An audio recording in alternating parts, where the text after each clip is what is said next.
بسم اللہ الرحمن الرحیم۔ رسول اللہ صلی اللہ علیہ وآلہ وسلم نے ارشاد فرمایا، اللہ تعالیٰ نے جب مخلوق پیدا فرمائی تو اپنے ہاتھ سے اپنے بارے میں لکھا کہ میری رحمت میرے غصے پر غالب رہے گی۔ رسول اللہ صلی اللہ علیہ وآلہ وسلم نے ارشاد فرمایا، جس شخص نے کسی شخص کو کافر کہہ کر پکارا یا کہا اللہ کے دشمن، جبکہ وہ ایسے نہ ہو تو وہ بات اس کہنے والے پر لوٹ آتی ہے۔ رسول اللہ صلی اللہ علیہ وآلہ وسلم نے ارشاد فرمایا، یقیناً اللہ تعالیٰ تمہارے جسم اور تمہاری صورتوں اور اموال کی طرف نہیں دیکھتا، لیکن اللہ تعالیٰ تمہارے دلوں کی طرف اور اپنی انگلیوں سے اپنے سینے کی طرف اشارہ کیا اور تمہارے اعمال کی طرف دیکھتا ہے۔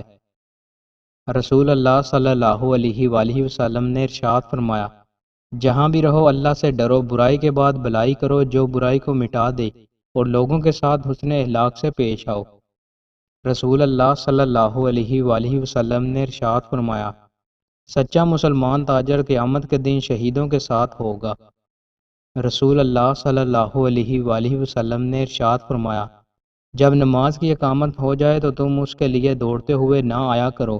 بلکہ چلتے ہوئے آؤ اور اطمینان و سکون اختیار کرو، تو جو مل جائے پڑھ لو اور جو رہ جائے اسے مکمل کر لو۔ رسول اللہ صلی اللہ علیہ وآلہ وسلم نے ارشاد فرمایا، جو شخص کوئی برائی دیکھے تو چاہیے کہ اس برائی کو اپنے ہاتھ سے بدل دے، جسے اتنی طاقت نہ ہو وہ اپنی زبان سے اسے بدل دے، اور جسے اس کی طاقت بھی نہ ہو وہ اپنے دل میں اسے برا جانے، اور یہ ایمان کا سب سے کم تر درجہ ہے۔ رسول اللہ صلی اللہ علیہ وآلہ وسلم نے ارشاد فرمایا، اللہ کے نبی نوح علیہ السلام کی وفات کا وقت جب قریب آیا